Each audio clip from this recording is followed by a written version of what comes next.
In the rugged embrace of Maine's coastal cliffs, the Candlewick light stood as a sentinel, its black and white bands faded from relentless winds and salt spray. It was a classic spark-plug lighthouse, a towering monument of granite and iron rising defiantly from the cruel rock, guarding the North Atlantic's mercurial temper. The Coast Guard sought a temporary keeper for this historic structure, someone to maintain the aging machinery and serve as a human failsafe during its transition to automation.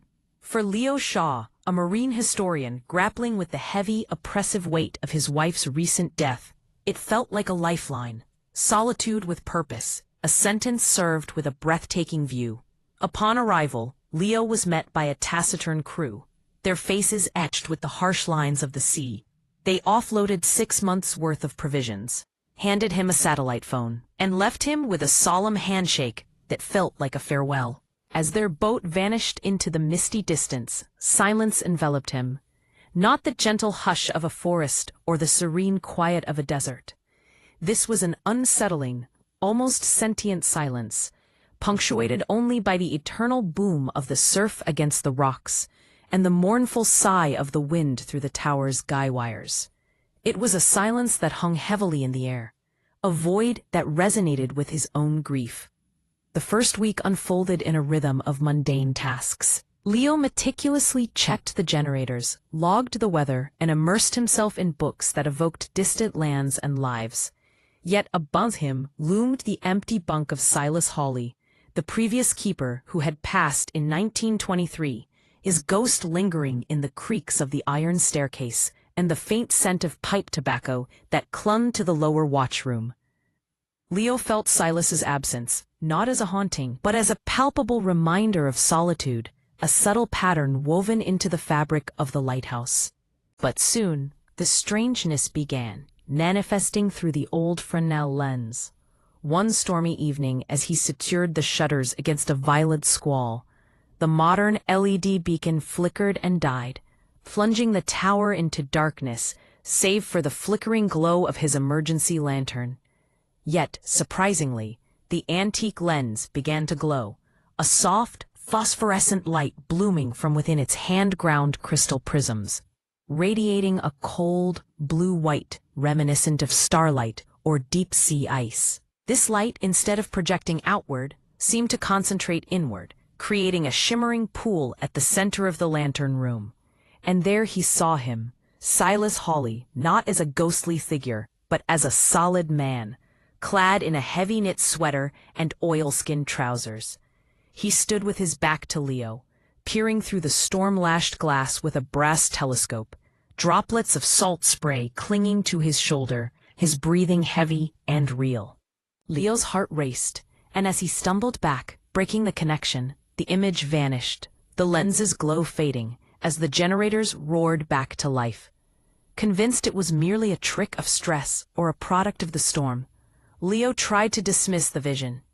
Yet the detail haunted him, Silas's collar, fraying ever so slightly, and the yellowed callus on his right thumb. Driven by curiosity, he began experimenting cautiously. On moonless nights, he would shut off the main beacon and observe the lens, but nothing happened. He soon discovered that the magic required chaos, a storm, and a personal melancholy that echoed the tower's isolation. During the next gale, Leo let his grief swell, allowing the loneliness of his lost wife and his stagnant existence to wash over him. The lens glowed once again, revealing a different image, a young woman from the 1890s, her dress soaked through, weeping against the glass as she watched a schooner vanish into the dark. Her despair struck Leo like a physical blow. He could almost taste the salt on his lips. This revelation unraveled a terrifying truth. The Candlewick lens was not just a tool to guide ships, but a psychic capacitor, a giant, crystalline eye, capturing the emotions of those who had stood vigil before him. The previous keepers had unknowingly fed it their sorrow, and now Leo's complex grief became a new fuel. The images became more vivid, more frequent. Two keepers in 1918 locked in a bitter argument over a letter from home, a solitary man in 1954, dancing with the memory of his lost sweetheart, a mother tending to her sick child. Each scene was a masterpiece of intimate sorrow, a captivating glimpse into the past that Leo became addicted to. His obsession grew, consuming him. He neglected his duties, the weather logs forgotten, as he awaited the next storm. He was no longer a historian. He had become a curator of anguish, an addict to the poignant pain of others. But the lens's power shifted when it began to show him things that hadn't yet come to pass. During a furious nor'easter, the lens illuminated the lantern room from an unfamiliar angle, revealing Leo himself, gaunt and entranced. But the horror lay behind him, a dark, waterlogged shape dragging itself up the staircase. A corpse in a keeper's uniform, bloated and grotesque, driven by a relentless purpose. Leo spun around, but the staircase was empty. The sound he had attributed to the storm now echoing ominously in his mind. The lens was no longer a passive observer. It had become a conduit, amplifying his loneliness and reaching into the depths of something long dead. The final storm approached, apocalyptic in intensity, waves crashing like thunder against the rock. The power failed, plunging him into darkness as the Candlewick lens ignited with an icy brilliance. Projecting a cacophony of every death at sea witnessed from this tower, a whirlwind of screams and final prayers. And then, as if summoned by the tumult, the creature appeared, not as a mere image, but in solid, wet form.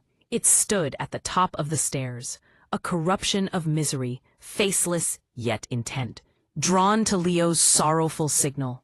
It sought not to harm him, but to join him, to become part of the eternal collection. This was its moment, its death, longing to be added to the lens's library.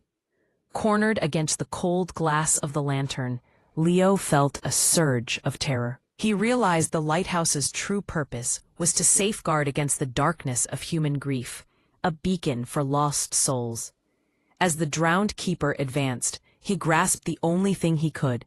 He called to mind a moment of pure joy, his wife's laughter on a sunny afternoon years ago. He concentrated on that memory, holding it as a shield against despair. The lens flickered, the storm's tragic images stuttering, as warmth seeped into the cold, blue light. The creature hesitated, its outstretched hand wavering as the golden memory disrupted the frequency it craved. With a sound like a collapsing wave, it blurred and retreated down the staircase, pulled back into the depths. As the lens dimmed and the storm began to wane, Leo was rescued 2 days later, dehydrated and half-mad, his tales of crystals and ghosts dismissed as isolation psychosis. The Candlewick light was declared fully automated, its human element replaced by machines. Leo retreated inland, away from the vast horizons of the sea. Yet on quiet nights, he felt a familiar ache, a pull towards profound sadness. He battled this longing by seeking out loud, vibrant joys, comedy clubs, bustling markets, family gatherings, every noise a defiance against the call of the past. Yet deep down, he knew the truth. The Candlewick lens remained, an unblinking eye turned inward, patient and aware of his frequency. Somewhere in the dark, amid the cold spaces between moments, the drowned keeper waited, listening for a signal of sorrow to grow strong and clear once more. Leo's life became a careful vigil against the most terrifying lighthouse of all, one that shines not outward to sea, but into the depths of the human heart, illuminating the sorrows that, if left unchecked, could become beacons for all that is better left in the dark.